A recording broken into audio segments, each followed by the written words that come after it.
Bos-bos, Esteller Teko udah jadi fenomena bisnis di akhir tahun nih. Hanya dalam waktu beberapa minggu saja, hadir usaha sejenis di banyak kota di Indonesia. Viralnya kebangetan, bos. Wadahnya yang nggak biasa dan hadir dengan porsi besar, jelas bikin orang tertarik dan antre buat beli. Pelaku usaha pun nggak mau ketinggalan momen besar ini. Waktunya ikut panen cuan dari Esteller Teko. Halo bos, perkenalkan saya Pipit, owner dari Esteller Teko yang lagi viral banget nih bos. Sampai-sampai kita bisa menjual ribuan teko setiap harinya. Penasaran? Tetap di cuan bos.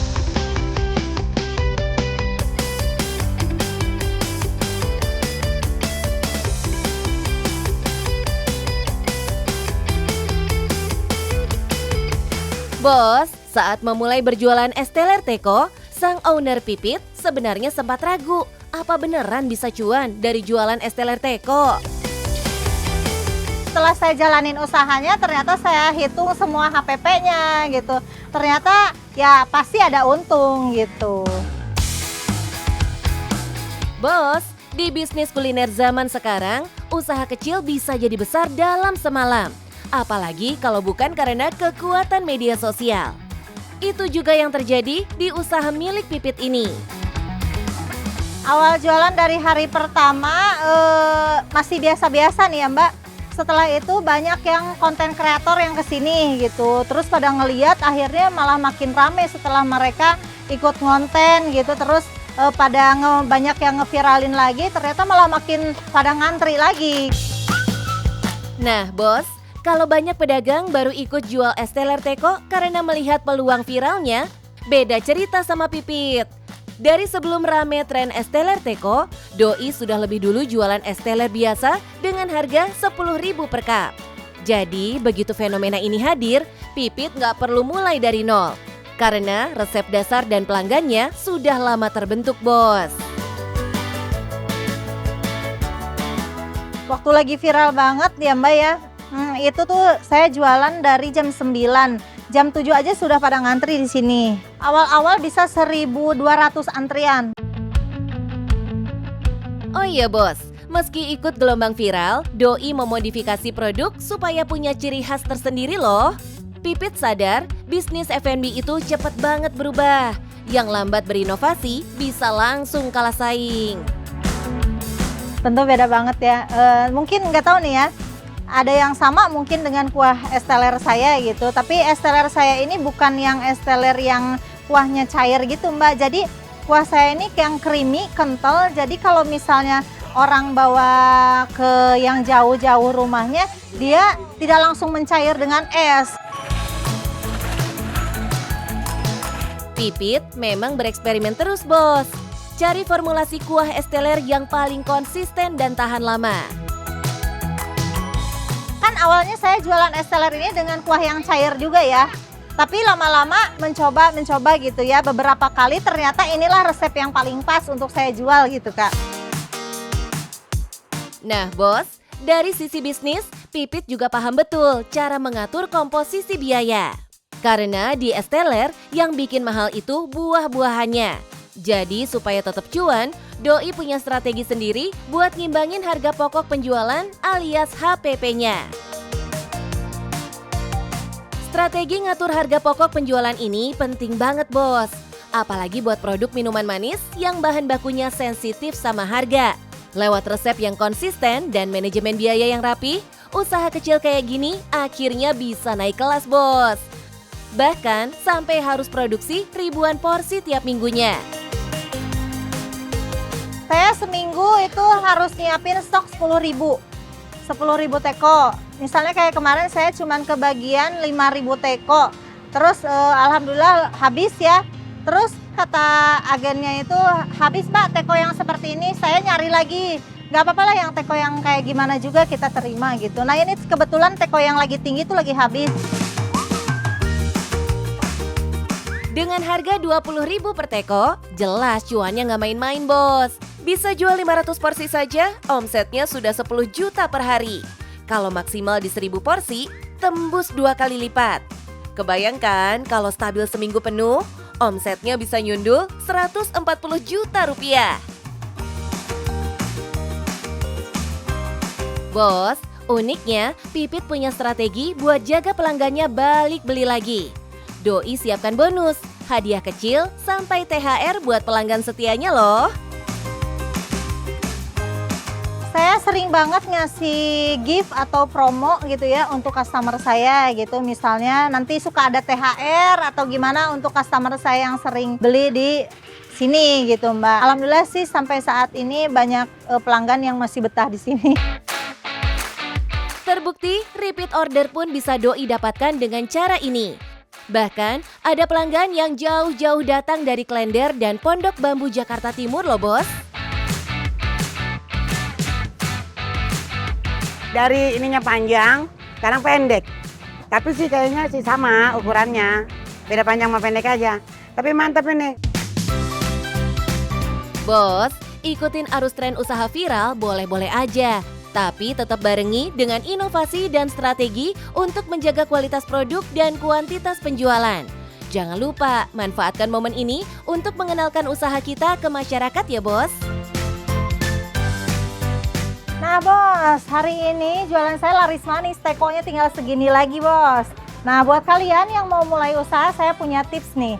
Yang pertama, harus tetap berinovasi, kreatif, terus harus ikutin tren dan juga tetap semangat. Dan yang paling penting harus cuan bos.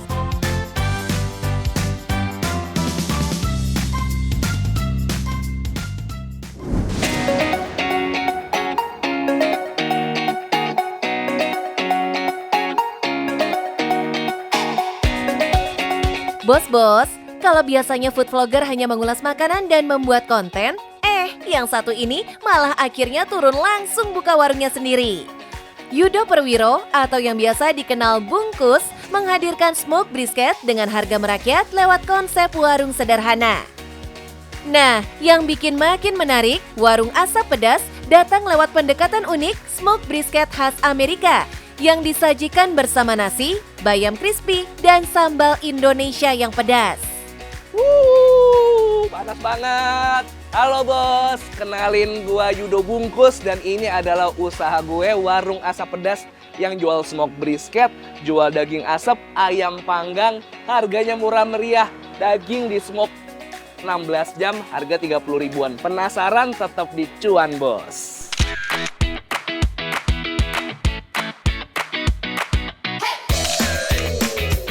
Bos, Yudo Bungkus sudah lama malang melintang sebagai food vlogger. Ratusan macam kuliner pernah Doi ulas. Sampai akhirnya Yudo paham kalau makanan enak itu bukan soal mewah, tapi yang bisa dinikmatin banyak orang. Dari pengalaman itulah Doi mulai nyoba beberapa bisnis kuliner dan yang terbaru adalah warung asap pedas. Dengan menu andalan brisket asap.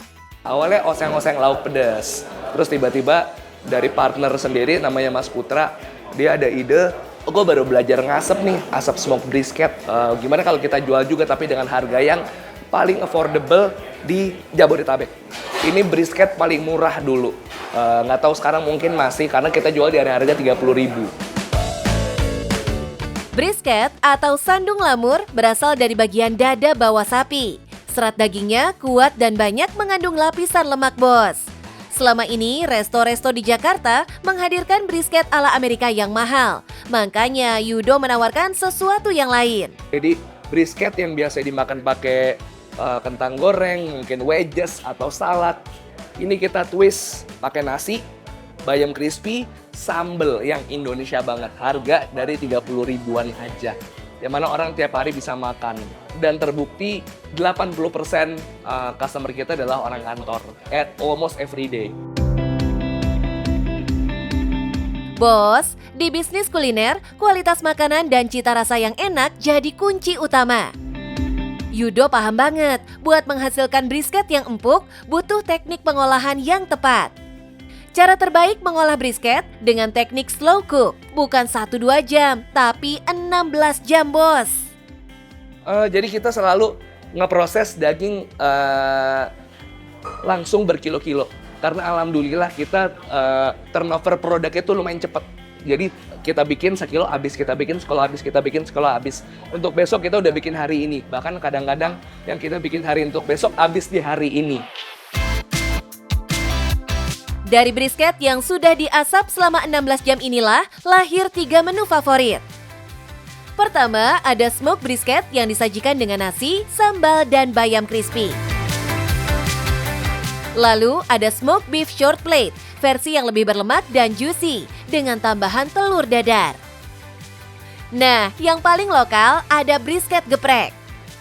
Oh iya, semuanya ini punya cita rasa yang pedas loh bos. Smoke brisket sama ini, smoke beef short plate ini, daging asap ini, itu dua yang paling favorit di sini. Nah, brisket geprek ini sebenarnya kayak twist kita, brisketnya langsung kita kasih sambal di atasnya. Terus dimakannya biasanya pakai bayam crispy, sama kalau yang paru sama daging asap ini kita tambahin telur dadar. Ini paling cuma 20 ribuan, menu dua ini cuma 20 ribuan, di bawah 25 ribu. Makan di Jakarta Selatan, proper, kenyang, itu tujuan kita sih sebenarnya. Tuh bos, dengan harga yang ramah di kantong, jelas bikin warungnya rame diserbu pembeli. Apalagi lokasinya yang dekat dengan kawasan perkantoran, jelas jadi pilihan untuk makan siang para pekerja. Mostly itu hari rame kita di weekdays. Di weekdays. Jam-jam makan siang, pulang kantor jam 5 sampai jam 7, itu peak hours-nya kita. Jadi kadang kita kan selalu ada SOP-nya tuh kan tes makanan tuh. Kadang tes makanannya telat karena tiba-tiba diserbu jam 11, jam 12 gitu. Jadi memang orang kantor kan pasti nyarinya yang murah, enak, dan simple. Kita coba jadi solusi itu. Bos, meski sudah mengecap manisnya berbisnis kuliner, Yudo tetap jalankan promosi setiap hari. Termasuk berkolaborasi dengan rekan seprofesinya untuk mereview menu brisket besutannya. Alhamdulillah budget marketing itu almost zero ya. Karena mereka benar-benar support bikin konten YouTube apa segala macam, Instagram, TikTok secara cuma-cuma bantuin, dan gue pun begitu. Setiap mereka yang bikin, gue pasti ke sana bikin konten YouTube, Instagram, TikTok free gitu. Jadi kita udah bikin sebuah inilah ya, ekosistem lah ya, macam itulah. Jadi jatuhnya community aja, saling support gitu. Oh iya bos, penjualan online jadi tulang punggung warung asap pedas loh. Sejak fokus promosi di berbagai platform, pesanan online bisa nyentuh 70% dari total pembelian loh bos. Sekarang setelah kita main di online dan ngedalamin online, strategi online, 70% penjualan kita itu dari online. Jadi kayak kita bisa puluhan order, itu misalnya 40 order online, 20 order offline, itu kita lagi bisa banget akhir-akhir ini gitu. Kalau average per packs-nya ya 80 sampai 100 lah per hari. 80 sampai 100 packs per hari. Kalau Mincuan hitung, omset per bulannya bisa nyentuh 100 juta rupiah bos. Nggak kaleng-kaleng kan bos? Menu yang identik mahal pun bisa Doi inovasikan supaya merakyat harganya. Target marketnya pun bisa digait bos. Nah gitu bos, kalau dari gue, cuan itu jangan diambil sendiri. Kita harus bagi-bagi sama partner kita yang bisa support kita, ngisi kekosongan kita, ngisi kekurangan kita, supaya bisnis kita makin maju lagi bos. Dan yang penting, cuan bos.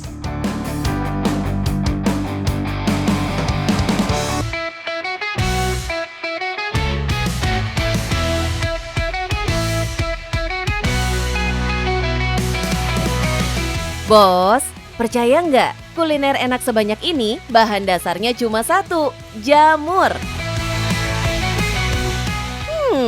Ada yang mengira mendulang cuan dari bisnis di sektor pertanian itu kurang menguntungkan. Tapi seorang Sumanto berhasil mematahkan anggapan itu dengan budidaya jamur bos. Ubur-ubur ikan lele, inilah budidaya jamur yang cuannya gede le. Halo bos, dari lahan sempit yang panen 1 sampai 5 kilo, saat ini kita sudah bisa panen 1.100 kilo. Penasaran? Tetap di cuan bos.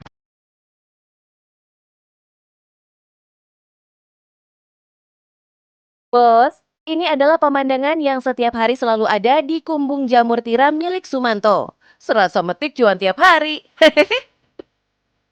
Emang harus begini, Bos. Kegiatan panen jamurnya dilakukan setiap hari. Dalam satu kumbung dengan luas 10 kali 20 meter, berisi 20.000 media jamur atau biasa disebut backlog.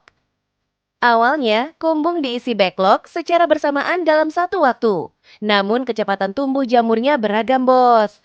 Itulah mengapa selalu ada yang bisa dipanen setiap harinya.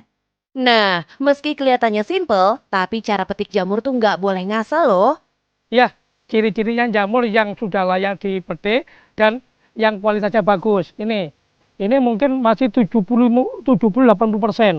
Ya, ini kita petik, ya. Ini gini, langsung kita bersihkan seperti tadi itu. Ini kita taruh di atas sini. Ya. Ini tetap utuh, tadi nggak pecah-pecah. Jadi nanti kualitasnya akan tetap terjamin, tetap bagus. Panen berikutnya setiap 2-3 minggu setelah pemetikan sebelumnya. Satu backlog bisa produktif selama 4 bulan dengan 4-5 kali panen. Panen pertama menghasilkan jamur dengan bobot dan ukuran paling maksimal. Panen berikutnya, ukuran dan bobot jamur semakin kecil. Nah, setelah itu baru deh saatnya penggantian backlog baru. Saat ini, ada 25 kumbung yang aktif dan menghasilkan jamur tiram segar sekitar 1 ton lebih setiap harinya. Jika harga jamur tiram segar saat ini Rp13.000 per kilogramnya, kebayang ya bos berapa banyak cuan yang ngumpul dari panen jamurnya? Sampai situ doang? Enggak dong. Bisnis budidaya jamur ternyata cuannya bukan cuma dari menjual jamurnya aja ya bos. Pak Manto juga menjual backlog yang menjadi media tanamnya. Setiap hari, tempat pembuatan backlog ini menghasilkan 7.000 backlog. Backlog merupakan media tanam jamur yang terbuat dari campuran serbuk kayu, bekatul, dan kapur. Setelah disaring dan diaduk, backlog kemudian dikemas seperti ini, bos. Bentar ya. Setelah disterilisasi, baru deh backlog bisa digunakan. Backlog diisi bibit jamur, lalu disimpan di dalam kumbung. Jadi backlog ini ya kan dari sini ini kita jual diambil mitra biasanya 2.500. Satu backlog ini produktivitasnya 3,5 on, 350 gram. Kalau kita rupiahkan di sini, satu backlog ini bisa mendapatkan uang 4.550. Kita ambil modalnya 2.500, berarti masih ada keuntungan 2.050. Kalau satu bulan kita memasukkan 1.000 kali 2.000 berarti keuntungan kita 2 juta. Selain menjual jamur dan backlog, Pak Manto juga menjual bibit jamurnya dengan harga Rp6.000 saja. Kini laboratorium kultur jaringannya sudah mampu produksi 700-100 bibit setiap harinya. Ini namanya bibit F2. Iya, ini nanti masuk di backlog. Nah, dari backlog ini nanti yang akan muncul jamur di situ. Nah, begini nih tampilannya. Backlog yang semula berwarna coklat gelap mulai memutih karena dipenuhi miselium jamur. Bisnis budidaya ini bisa dilakukan dari hulu sampai hilir ya bos. Pak Manto juga sudah mengembangkan beberapa kuliner yang berbahan dasar jamur untuk meningkatkan value-nya. So, perbandingan cuannya pun bisa berlipat kali bos. Bisa sampai 5 kali lipatnya loh. Jadi, bisnis kuliner berbahan dasar jamur tiram pun potensi cuannya gede ya bos. Wangi ya Pak ya, nggak kalah sama sate-sate lain meskipun ini cuman pakai jamur. Iya. Pure jamur ya Pak. Nah, tadi Pak kita kan udah dari budidaya jamur. Ya. Itu udah pasti cuannya nggak main-main kan Pak. Ya. Terus sekarang ternyata bisa dijadiin olahan masakan. Ya. Nah, tapi kalau boleh tahu di resto ini sendiri ada berapa banyak sih Pak olahan jamur? Memang di sini itu yang kita fokuskan adalah semua olahannya serba jamur, ya kan? Tapi tetap ada olahan yang bukan jamur, tapi kita fokus olahan jamur. Di sini mungkin saat ini ada kurang lebih 13 olahan jamur. Mungkin lama-lama akan kita kembangkan lebih banyak lagi.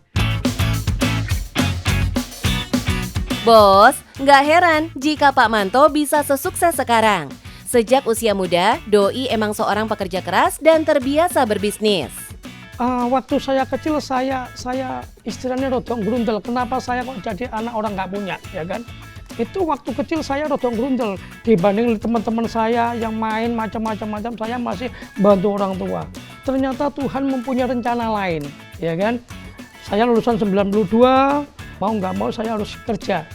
Kerja saya kemana-mana, pernah ke Kalimantan, pernah ke tenaga kesal tadi, itu kuli bangunan pernah.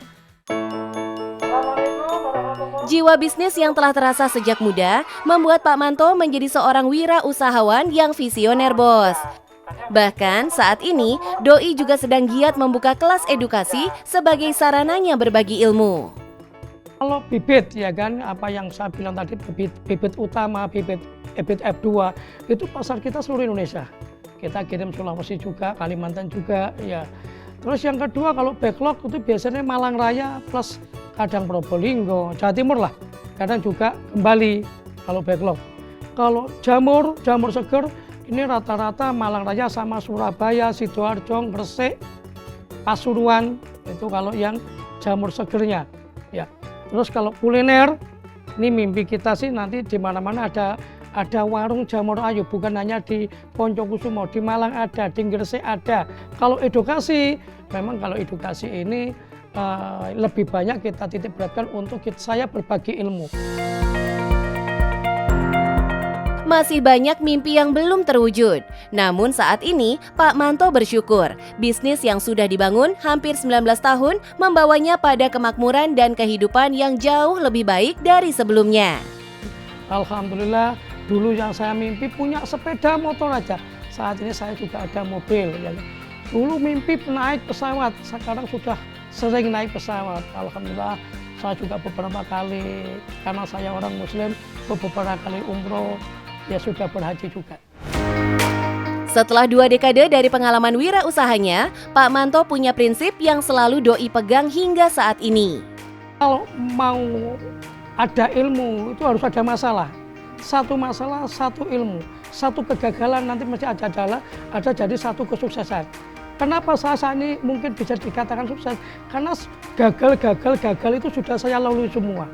Jadi saat ini mungkin waktunya saya menikmati. Wah, mantap Pak Manto. Catat ya, Bos.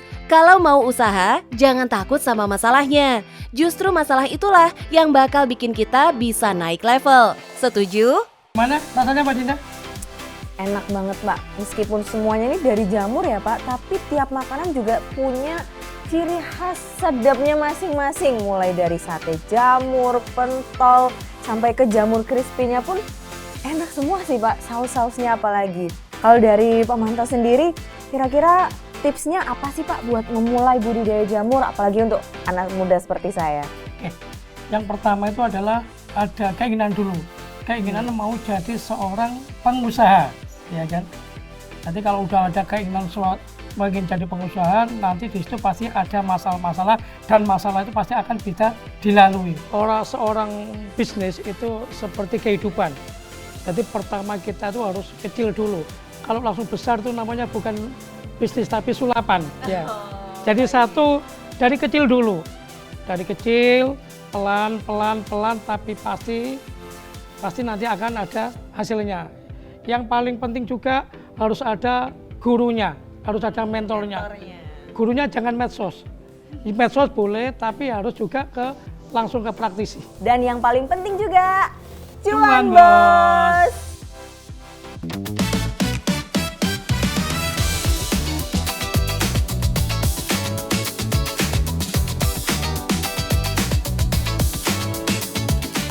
Bos, ada sandal ukir super unik nih. Ada yang diukir nama sampai berbagai gambar loh. Lewat sandal ukir ini, seorang pengrajin asal Serang, Banten berhasil panen cuan, Bos. Produknya viral, pesanannya pun membludak. Halo Bos, saya Heru, pengrajin sandal ukir geng. Saya bisa membuat custom ukir nama dan juga foto. Cocok banget untuk kado wedding dan juga ulang tahun. Penasaran gimana cuannya? Tetap di Cuan Bos!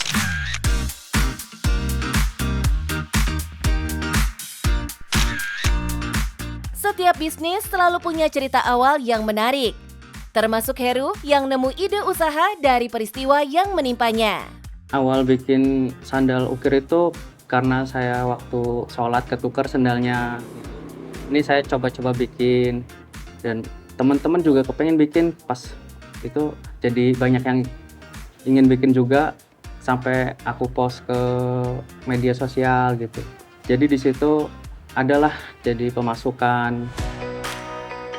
Nggak lagi menganggur, Heru pun mantap berkecimpung di usia ini sejak 12 tahun lalu. Meski penjualannya nggak selalu ramai, tapi Doi konsisten ngerjain pesanan satu persatu. Jadi kemarin aku post ukir nama itu seminggu yang lalu, mungkin rame videonya. Jadi itu membludak pesanan, banyak yang masuk dari Instagram, dari WA, sampai sekarang aku kewalahan. Bos, nggak cuma sendal, keterampilan ngukir Heru juga meluas ke produk lain. Dari kado custom sampai lukis bakar berbahan kayu. Lukis bakar, itu aku juga bikin lukis bakar. Ya itu iseng-iseng juga sih, lukis bakar itu. Dan sekarang aku coba jual juga, selain ada sandal ukir seperti ini, ada juga lukis bakar dari bahan kayu dibakar. Yang menarik, kemampuan mengukirnya ini Doi asah secara otodidak loh bos. Mengukir sandal jepit sebenarnya butuh teknis khusus, mulai dari akurasi garis, kedalaman goresan, sampai proporsi foto ketika diterjemahkan ke bahan karet. Produk buatan Heru pun punya ciri kualitas tersendiri. Ini yang bikin customer rela nunggu hasil karyanya bos. Nah, semenjak viral dan orderan membludak, Heru rela membagi pesanan ke teman sesama pengrajin. Ada komunitas sebenarnya, sandal ukir Indonesia. Kadang aku kalau ada pesanan banyak, aku oper ke teman-teman sandal ukir Indonesia itu. Seperti kemarin banyak pesanan, aku nggak sanggup, aku kasih ke teman-teman. Jadi berbagi rezeki lah buat teman-teman yang lain. Dengan cara ini, Heru tetap bisa menghasilkan produk tanpa menurunkan kualitas dan dikejar-kejar waktu. Untuk harga itu sesuai kerumitan. Kalau cuma seperti ukir nama itu murah sekitar 40.000. Nah, kalau untuk ukir foto seperti ini bisa sampai 300-an karena kerumitan motif-motif ukirannya kecil-kecil seperti ini. Ini tuh prosesnya lama, bisa 1-2 harian. Harganya memang ngikutin kerumitan motif. Dari yang cuma ukir nama sampai foto detail yang bisa makan waktu berhari-hari. Dan inilah keunikannya bos. Ketika produk kreatif mengusung personalisasi, nilainya bukan lagi di material, tapi di waktu, keterampilan, dan keunikan yang nggak bisa diduplikat secara massal. Mungkin kalau untuk yang mau belajar bisa coba pakai pisau seperti ini. Ini khusus, cuma ini aku gerinda sedikit supaya bisa lebih rapih gitu kan. Untuk orang awam untuk memulai bisa pakai silet seperti ini. Cuma ini bahaya kalau belum biasa, mending pakai tempat cutter itu. Keterampilan ngukir ini memang bisa dimulai dari alat sederhana.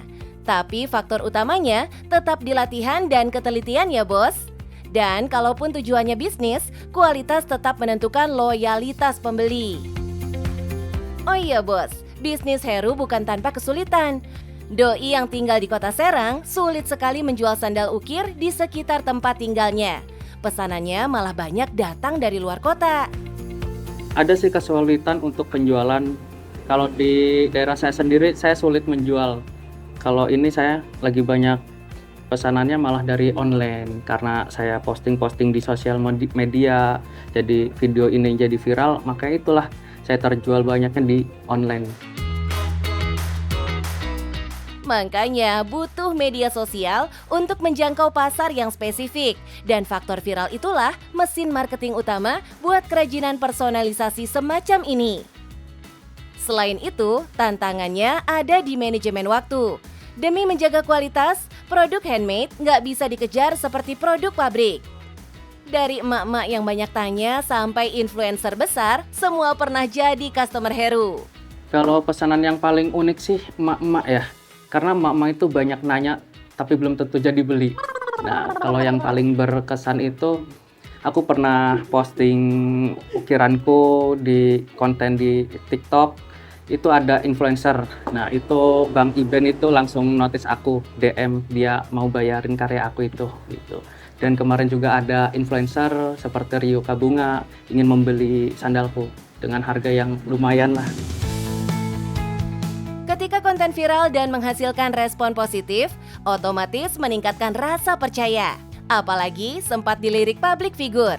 Ini jadi booster branding yang nggak bisa dibayar dengan iklan biasa, bos. Nggak cuma menikmati cuan sendirian, Heru ingin kerajinan ini bisa jadi jalan rezeki baru untuk orang lain di sekitarnya loh, bos. Mungkin aku akan mencoba membuka pelatihan untuk anak-anak sekitar lingkungan rumahku yang belum bekerja. Nah, kalau mereka sudah bisa, aku bisa rekrut untuk bekerja sama. Jadi aku bisa juga membuka lapangan pekerjaan untuk mereka. Perjalanan bisnis Heru nunjukin satu hal, bos. Kesuksesan bisa dimulai dari sesuatu yang sederhana.